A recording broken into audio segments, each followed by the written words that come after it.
It's lunchtime again out here in the woods, and today's lunch is going to be something a little bit different, something I haven't made before, out here in the woods at least, and it's known as a fisherman's breakfast, and it involves sardines and eggs. If you're interested, keep watching. All right, so I grew up on the east coast of Canada here in Nova Scotia. So suffice it to say, I've eaten a lot of fish in my lifetime.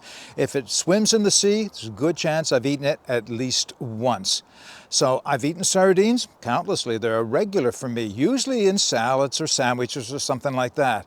But with eggs, I'd never heard of that before, and it really did not sound good, at least at first, until I tried it. And you will be amazed at what sardines and eggs, what kind of a meal it can turn out for you. So this came up on my YouTube feed recently, and I thought I've got to give that a try. I've never tried it before. I have to try it at least once, and I've made it a number of times since. I will tell you, if you search fisherman's eggs, either on Google or on YouTube, you're going to find variations to this recipe. A lot of them involve being baked in the oven. I don't see the point of it. When you see it the way I do it today out here in the woods, it'll be all done in one pan, and that's it. Very quickly, very simply, and very tasty. All right, so the ingredients do involve just a little bit more. It's not just eggs and sardines. In this case, I'm going to be using canned tomatoes and some spices, and actually a little bit of Parmesan cheese. That's my own addition. This is a variation I came across that I think is going to work very well. I've made something similar to it without the sardines, but I'll get to that when I talk about the ingredients and start putting it together. But I think this way, it cooks up very quick, very easy, provides a lot of nutrition, and is much more tasty than it looks. All right, let's get started. All right, the ingredients for my fisherman's breakfast are so simple, right? I have my pan here. I'm going to preheat it in a second once the fire dies down there a little bit, so I can put a little bit of oil in it. I'm not even sure this is necessary to do, but yeah, let's use oil today, because really it's going to be enough in there in terms of liquids and things. I'm not going to be heating at high heat, that it shouldn't really cause an issue as far as sticking goes. All right, star of the show is the sardines. Now, a couple of words on sardines. They're available in all kinds of configurations. This one is in spring water. Another good choice would be one in olive oil, but I've also found them in soy oil. Your choice. I try to avoid soy oil, high in omega-6s, which are the inflammatory oils, and any highly processed oil is probably not as good for you. But, you know, in water, you really can't go wrong here. The fish themselves, high in omega-3s. Now, I do have to drain them, and that's the other nice thing. It's just water. I can let that drain out without worrying about it. So I'll just drain that out behind me. Turn that over. While that's draining, my tomatoes. Now, I have what they call crushed or diced tomatoes. I have 1.5 cups here. That's plenty, really. That's plenty. That's you know, you could go a little bit more if you wanted to, but it's up to you. And like I said, I'm using crushed or diced tomatoes. Make sure, at least if you're trying to be healthy like I am, that they have no sugar in the ingredient list. What's interesting is the less expensive ones tend not to have sugar. It's the more expensive ones that have sugar. Go figure, right? Here I have shredded Parmesan. Here I have 2 eggs. That'll be the last thing to go on, that and the Parmesan. But I do need some couple of spices. So, what do you put in fisherman's breakfast? For spices, basically anything you want. Garlic is definitely going in. A little bit of salt's going in.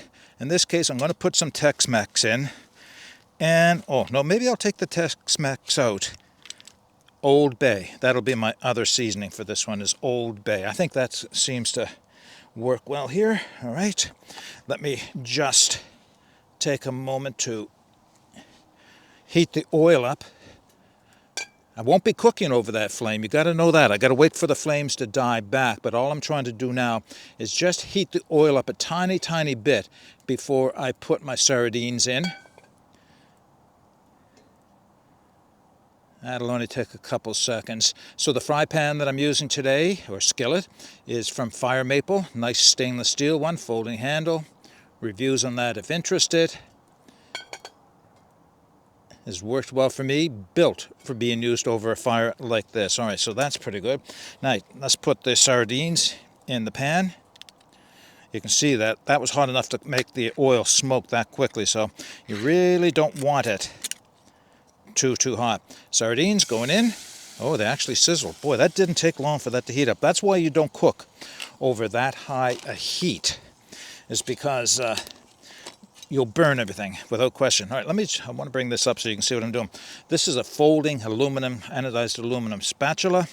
This will be my stir stick / serving thing, whatever you want to call it. Breaking the sardines up. They don't have to be mushed so small that you can't see them, but you do want them, pretty broken up anyway. Kind of like that. Yeah.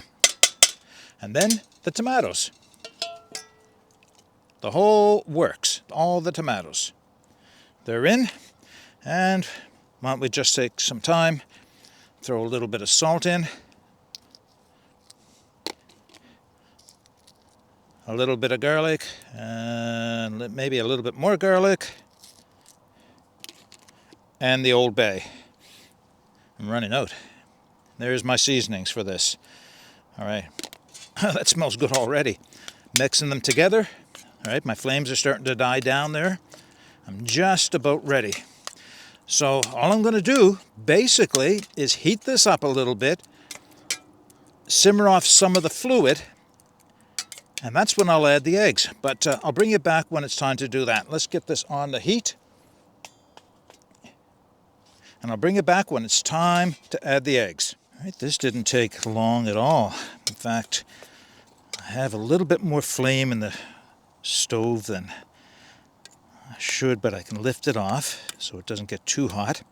By the way, if you're interested, using my Bushcraft Essentials Bush Box XL today, but with a new feed ramp that they have come out with that allows you to put longer sticks and feed into the stove, so you have less wood processing, more control over the flame, working out really, really well. I have 3 little sticks in here right now that are pretty much self-feeding, giving me lots of flame, actually more flame than I need.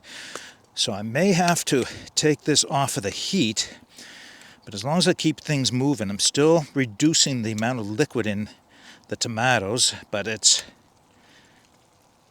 I think we're ready. Okay, so next step is so simple. I've done a recipe very similar to this in the past. It was known as shakshuka. It involved tomatoes and eggs as well as some other ingredients. But the last step here is I'm going to be cracking the eggs into the top of the ingredients, the sardines and the tomatoes there, and then they pouch in the ingredients. That's basically it. So, I guess it's not impossible to burn it, but it's very hard to burn it as long as you've got control over the heat. You know what? I'm going to have to take that off of the heat to keep it from getting too hot, but that's okay. The residual heat in here will be enough to do the pouching. But while it's still on the flame and still in the view of the camera, let me do exactly that. Put my eggs in. So you can, a couple ways, little divot right there. Crack the egg and drop it in. That's one. Little divot right next to it. Crack the egg and drop it in. Now, poaching is all about more like steam cooking than anything else.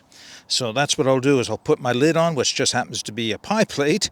9-inch pie plate fits perfectly on top of this, creates an oven, actually heating everything up from the inside, but I am going to take it off of the flame now and just set it aside because I don't want to burn. Actually, everything's looking much better. I may be able to put it right back on. My wood is down. Good, I will put it back on.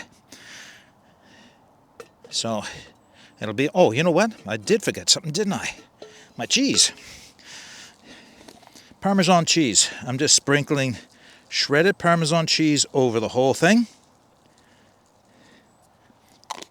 We just give it a couple minutes for the eggs to cook, and then I'll be ready to serve it. All right, I think we're ready. Transfer my lid to become my dish to eat from. Everything looking good. Oh yeah. Right on. All right. Put that in my plate. Oh yes. Put this on the sides so as not to cover the eggs over. Oops, touched the eggs with the bottom of my pan. That wasn't very good. It's all right, just one little spot. All right, there they are, ready to eat. Let's do a taste test. All right, I'm just looking at the viewfinder and I can see the lighting is kind of strange, and it's because it's pretty much the last day of November and it's late afternoon, much later than I should be for having lunch. So the sun is getting low and it's lighting up one side of me and the other side of me is dark, but it's still nice to be out here. Okay, taste test. Let's see if I can give you a look at what we have here. First off, we'll do a little bit of the meal without the eggs. I think there's a little bit of egg white in here anyway.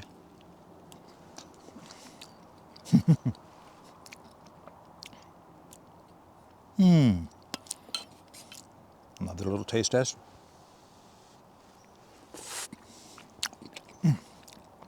Okay, now some of the eggs. Now, how well done you let the eggs go is entirely up to you. Do you like them runny, really sloppy, or hard and firm? Hard and firm, just let them cook longer. It's not going to change the rest of the ingredients. Haha. Yes. All right, one more taste test. See the sardines and the eggs and the tomatoes all bound together.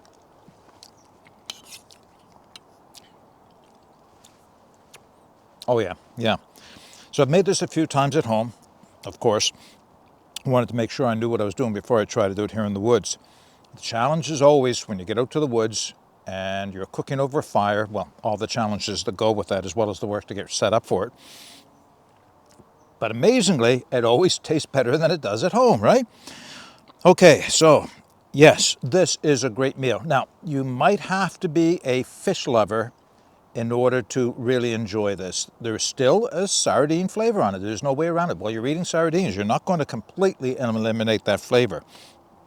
But it is greatly reduced in combination with the tomatoes, the eggs, and all the herbs and spices that I put in this. It made a huge difference in terms of calming down that fishy kind of a taste.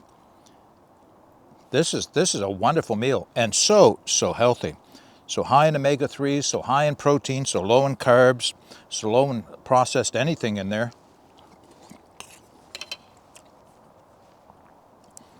Okay, so the only thing I would change in preparing this meal again, out here at least, is to let it simmer off a little bit more liquid. I see some liquid in the bottom of my eating dish here, so not all the liquid or enough of the liquid, at least for my taste, steamed off in the cooking of it. It in no way changes the flavor or anything else for this meal. Okay. What else can I say? Another successful meal done out here in the woods, something I have not tried out here before, but I would encourage you to try. Fisherman's eggs, done with eggs, sardines, and half a can of tomatoes. Cup and a half is what I use. Good size, I think that was just the right amount. Add whatever spice, I mean, you could add anything else. You can add onions, mushrooms, peppers, whatever it is you want to this. I just kept it at its most basic, and yeah, you can do whatever you want to amp this up even a little further. How would you change it? What would you do differently in your fisherman's breakfast other than what I've done here? I'd be interested in knowing. Put it in the comments section below. And if you have any comments or questions, put them in the comments section as well. But until next time, get out and explore and take that path less traveled, because it will make all the difference. Bye for now.